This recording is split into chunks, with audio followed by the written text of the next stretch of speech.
El Ministerio Conéctate a Jesús. Y clases privadas TISU de Panamá. Presentan, el maratón. 1844 al 2024 = 180 años. Conectados a Jesús. ¿Cómo se logró? 3 de enero Un tiempo de entusiasmo profético 2 Meditación matinal 2014. Y será predicado este Evangelio del Reino en todo el mundo, para testimonio a todas las naciones, y entonces vendrá el fin.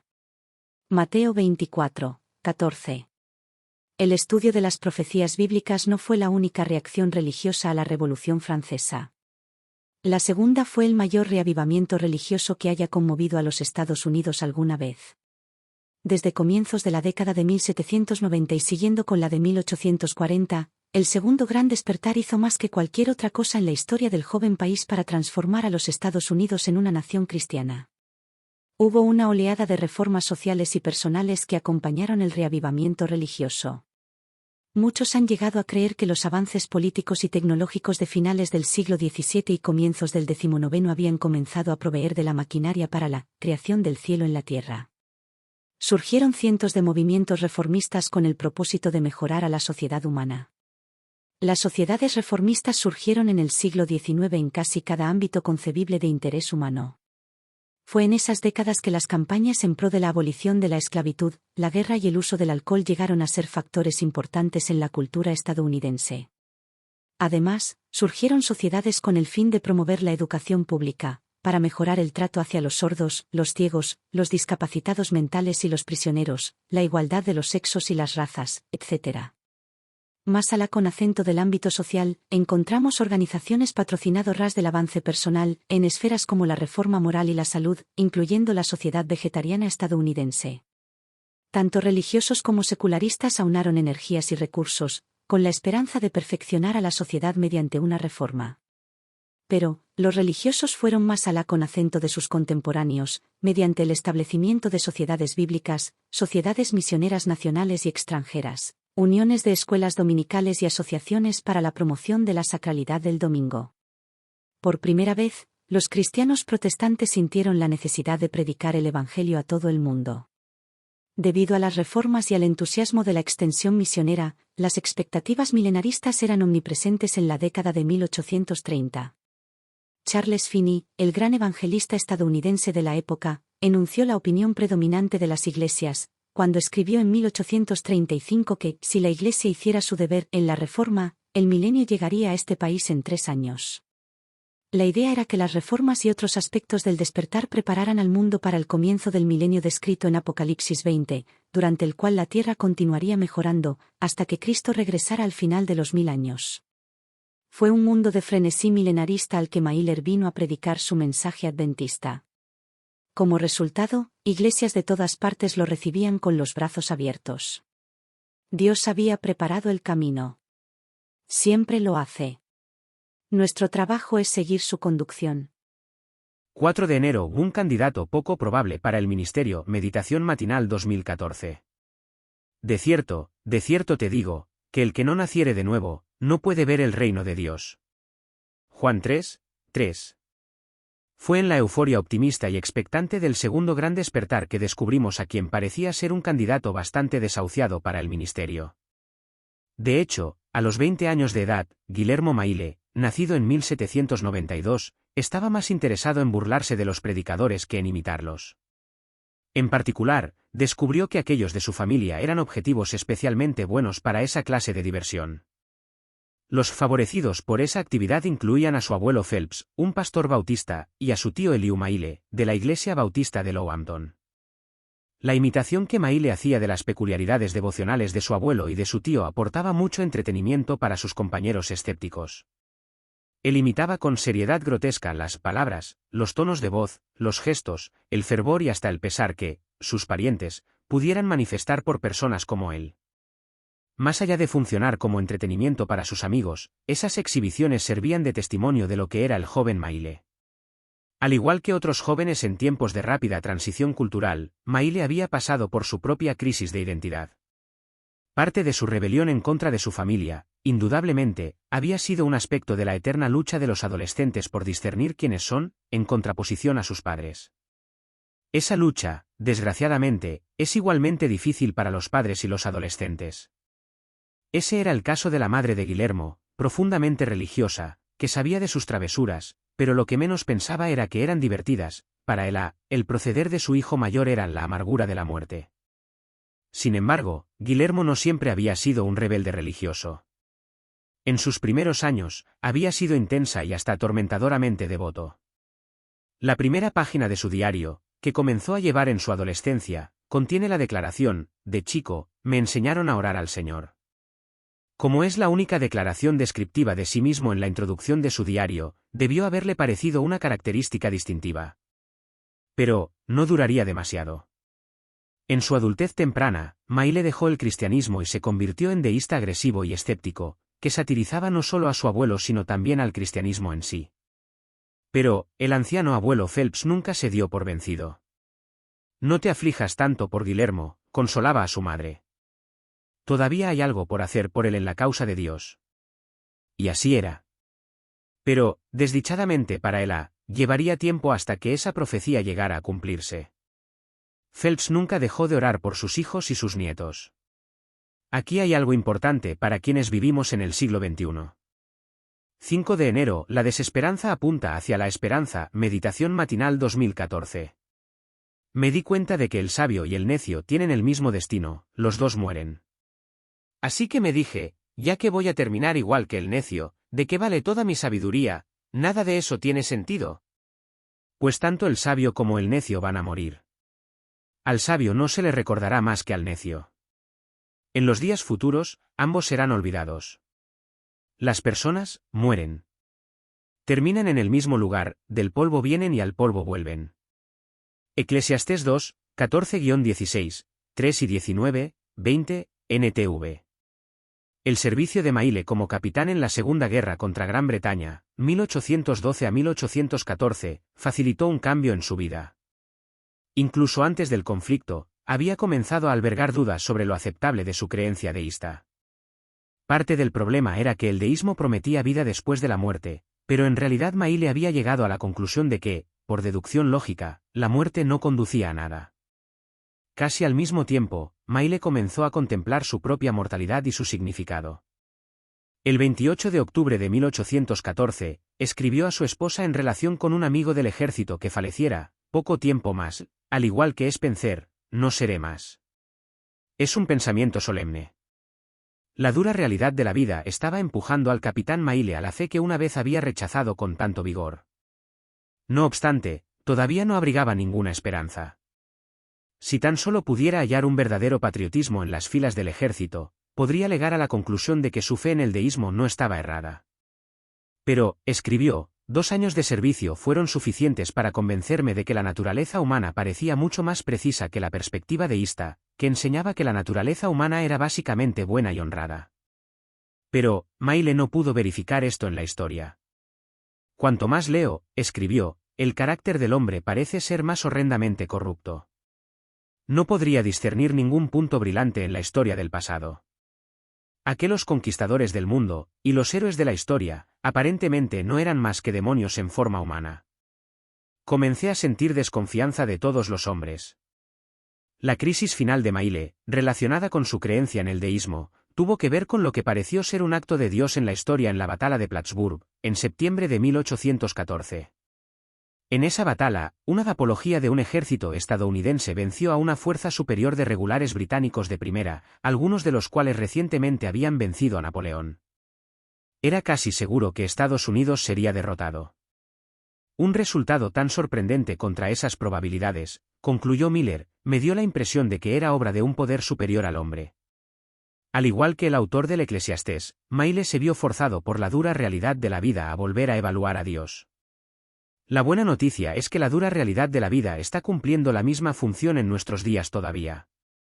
6 de enero Dios obra en formas extrañas. Meditación matinal 2014. Así que la fe es por el oír, y el oír, por la palabra de Dios. Romanos 10 y 17. El alejamiento de Mailer de las insuficiencias del deísmo no supuso que estuviese del todo enfervorizado en convertirse en cristiano. Pero, comenzó a asistir a la iglesia, al menos, cuando le daba la gana. El siguiente cambio en la vida de Mailer ocurrió en mayo de 1816, cuando se descubrió, en el acto de tomar el nombre de Dios en vano. Como resultado, el hecho precipitó una crisis en su vida. En el mes de mayo de 1816, escribió más adelante: me convencí, y oh, qué horror llenó mi alma. Me olvidé de comer. Los cielos parecían como bronce, y la tierra, como hierro. Así continué hasta octubre, cuando Dios me abrió los ojos. Dos cosas ocurrieron en septiembre de 1816 que prepararon a Miller para su crisis de octubre.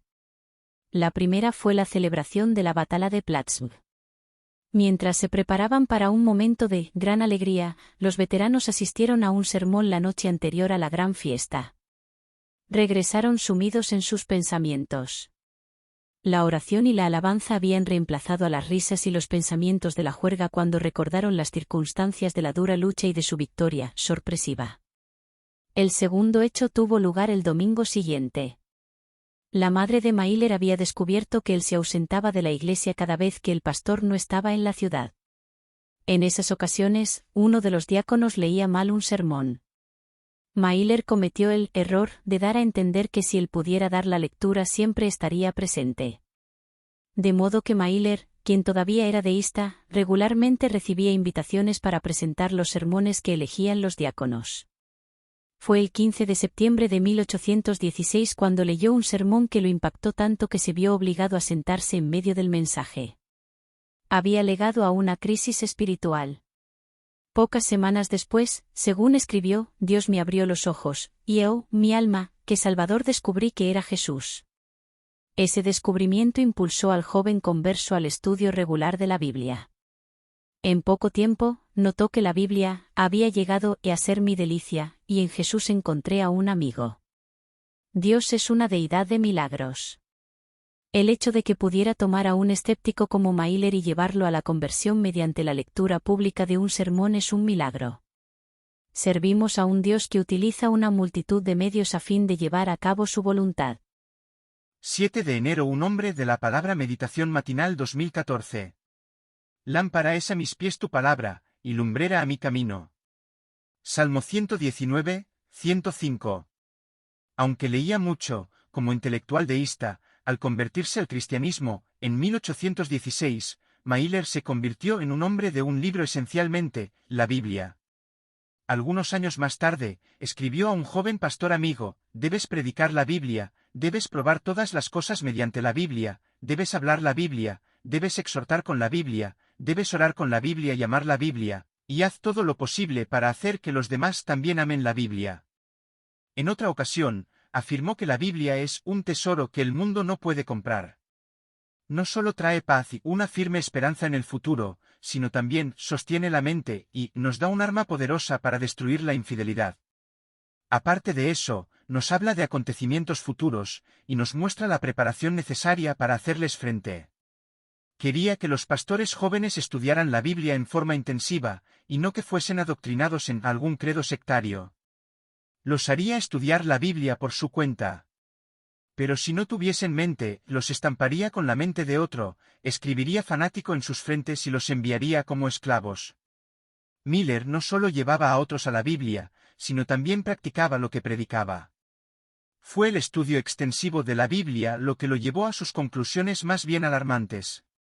Su enfoque era minucioso y metódico. En cuanto a su primer estudio de la Biblia, comentaba que comenzó con Génesis y que leía cada versículo, y no avanzaba más hasta que no se me revelara el significado de los diversos pasajes como para librarme del desconcierto en cuanto a cualquier misticismo o contradicción. Cada vez que descubría algo oscuro, explicó, mi práctica era compararlo con todos los pasajes colaterales, y con la ayuda de la concordancia Cruden de la Biblia, examinaba todos los textos de la Escritura en los que se encontraban cualesquiera de las palabras prominentes aladas en cualquier porción oscura. Luego, al permitir que cada palabra tuviese su relación adecuada sobre el tema del texto, si mi visión de esto armonizaba con cada pasaje colateral de la Biblia, dejaba de ser una dificultad. El estudio de la Biblia por parte de Mailer no solo era intensivo, sino también extensivo. La primera vez que la leyó por completo le tomó 2 años, de lo que pareciera haber sido un estudio de tiempo completo. En ese momento, estaba plenamente satisfecho de que la Biblia sea su propio intérprete, de que la Biblia sea un sistema de verdades reveladas, dadas en forma tan clara y sencilla que el que anduviere en este camino, por torpe que sea, no se extraviará. Podemos agradecer a Dios porque Él todavía nos guía mediante su palabra. 8 de enero. El asombroso descubrimiento de Miller. Meditación matinal 2014. Y él dijo: hasta 2300 tardes y mañanas, luego el santuario será purificado. Daniel 8 y 14. Mailer no evitó lo que algunos consideran los aspectos más infructuosos de la escritura, como la cronología.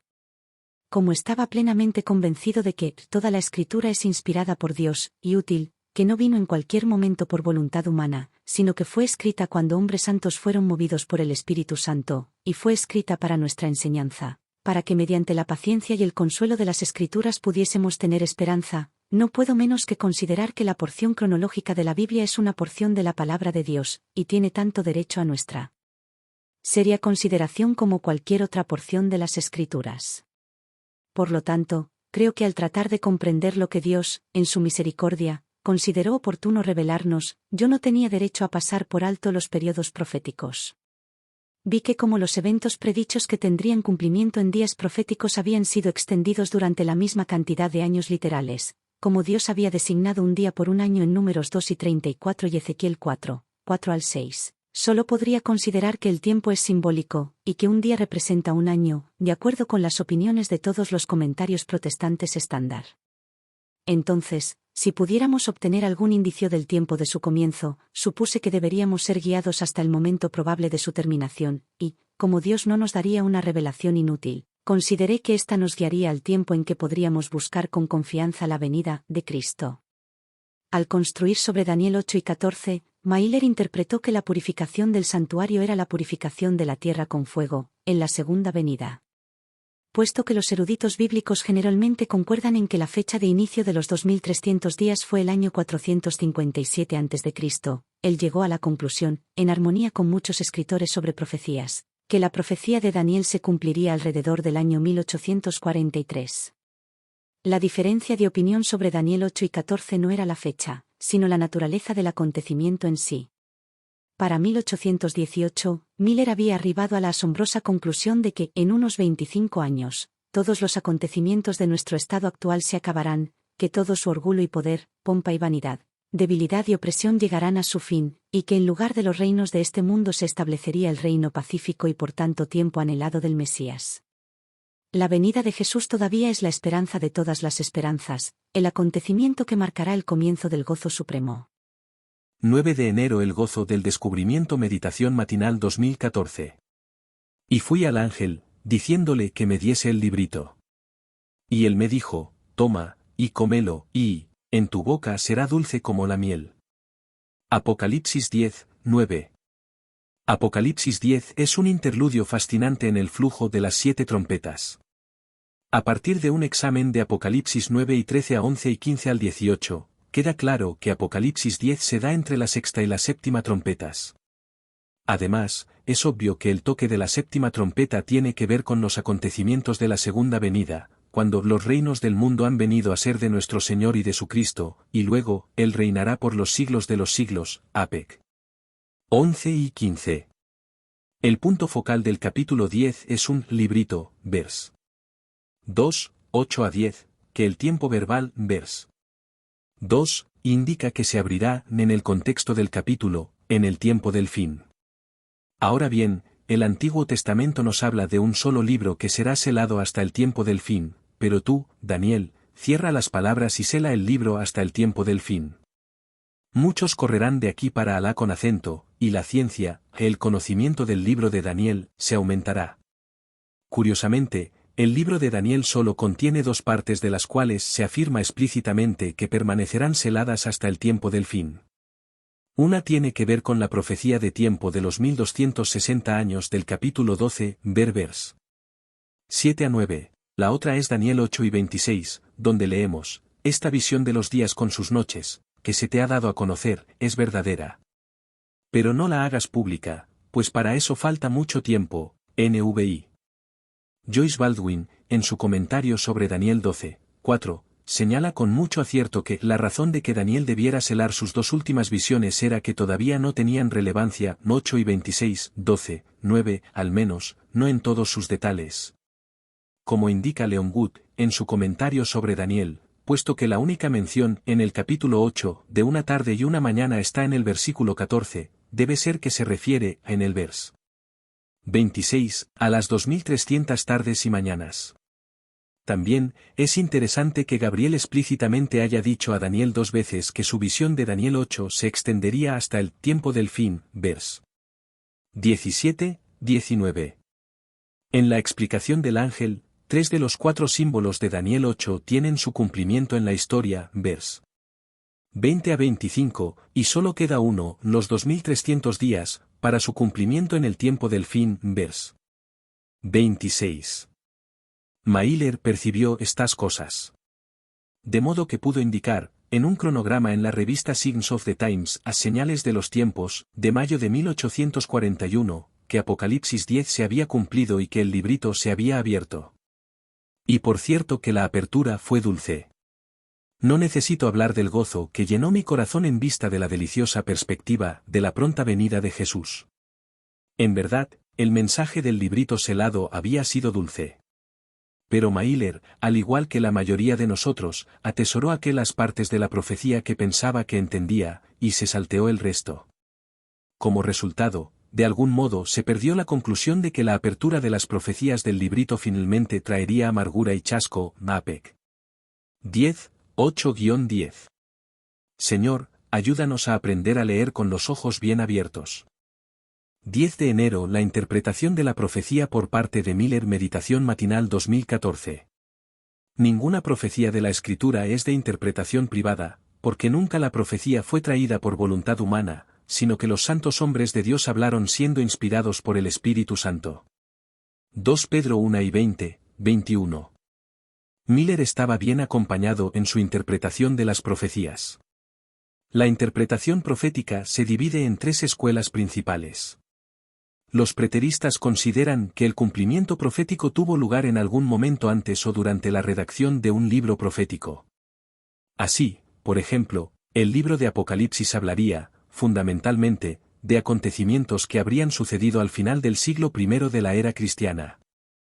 El futurismo, una segunda escuela de interpretación profética, sostiene que la mayor parte de la profecía apocalíptica se cumplirá en un corto periodo de tiempo, justo antes de la segunda venida. La tan popular serie, Left Behind, Dejados atrás, de nuestros días, se basa en el futurismo. La tercera visión, el historicismo, considera que el cumplimiento de las profecías comenzó en la época del profeta, continúa a través del espectro de la historia y culmina en la segunda venida.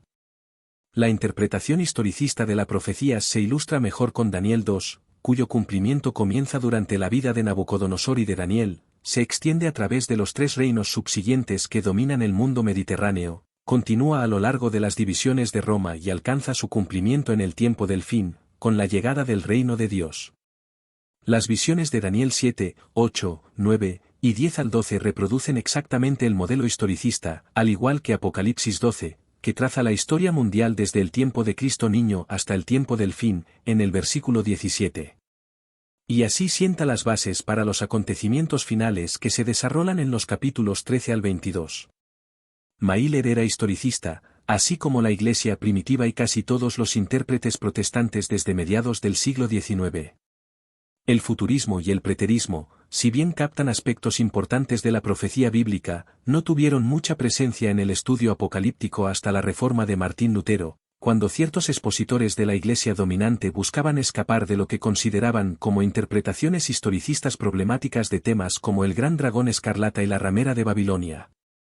Los últimos años del siglo XIX y el siglo XX fueron testigos de una oleada de futurismo y preterismo, en parte como respuesta a las falas percibidas en el millerismo. Pero, las falas del adventismo millerita no han cambiado la perspectiva historicista obvia de Daniel 2, o incluso del principio día por año, que se encuentra tan cimentado en Daniel 9 que los traductores del Revised Standard Version tradujeron el versículo 24 como 70 semanas o años, a pesar del hecho de que el hebreo solo reza 70 semanas. El agregado era necesario incluso para personas que no creían en la profecía predictiva, si iban a dar algún sentido a una profecía que pretendía extenderse desde la época de la restauración de Jerusalén hasta el Mesías. Hola amigos, bienvenidos. ¿Por qué millones de adventistas aprecian tanto su historia? Porque es una historia de guía divina y un movimiento profético. Les doy la bienvenida, compañeros de viaje. Están a punto de embarcarse en una jornada de 365 días con Conéctate, un viaje a través de los años formativos de la historia adventista. Estas meditaciones están escritas con la convicción de que Dios ha guiado a la Iglesia Adventista del Séptimo Día en el pasado y continúa haciéndolo hoy. El adventismo no es solo otra denominación religiosa, es un movimiento profético. Pero en el siglo XXI, nuestro mayor peligro es olvidar nuestra identidad y por lo tanto, nuestro propósito. Por eso esta serie se titula A menos que olvidemos. A diferencia de las devociones típicas que se enfocan únicamente en pensamientos bíblicos edificantes, A menos que olvidemos, combina la comprensión histórica con la inspiración espiritual. Muchos miembros de la Iglesia saben poco sobre nuestra historia. Este libro busca cambiar eso, combinando instrucción con devoción. La verdadera devoción debe basarse en hechos, no en ficción. Así que, vengan, y recordemos juntos. Su viaje comienza ahora.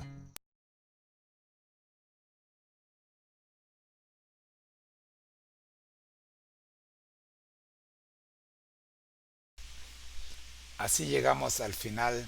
Quiero agradecerles a todos ustedes por habernos acompañado y quiero darle las gracias a la plataforma de inteligencia artificial ChatGPT 4 por la asistencia que nos han brindado en este proyecto. Seguimos trabajando y les esperamos, como ya la invitación se fue hecha, en el video segunda parte. Gracias, muchas gracias. Soy su hermano en Cristo, José Moreno, del Ministerio Conéctate a Jesús, y les deseo bendiciones. Nos vemos.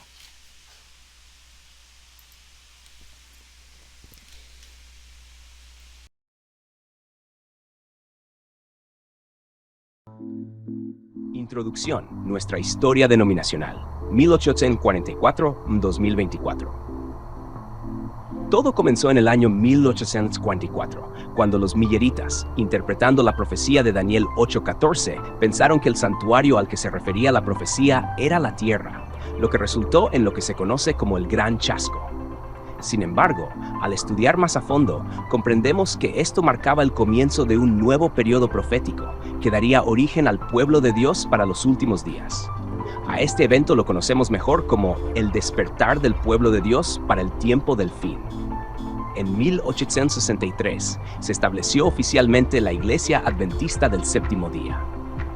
Adventistas, porque esperamos el pronto regreso de Cristo, y del séptimo día, porque reconocemos que el sábado es el día que Dios santificó desde la creación. A lo largo de esta serie, nuestra historia, 1844-2024, vamos a recorrer toda la historia del pueblo de Dios, comenzando desde el Génesis, cuando Dios creó la primera familia en el jardín del Edén, hasta llegar al surgimiento de la Iglesia Adventista del Séptimo Día en 1844. Y desde ese punto, daremos especial énfasis a los eventos clave que han ocurrido hasta la actualidad, mostrando cómo Dios ha guiado a su pueblo en este camino.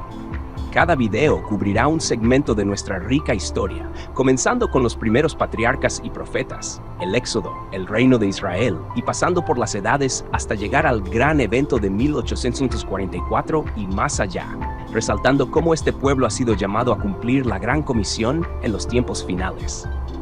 Este maratón histórico constará de 180 videos, cada uno con una duración de 10 minutos, cubriendo más de 1800 minutos de historia en total, y nos llevará desde el Génesis hasta el presente.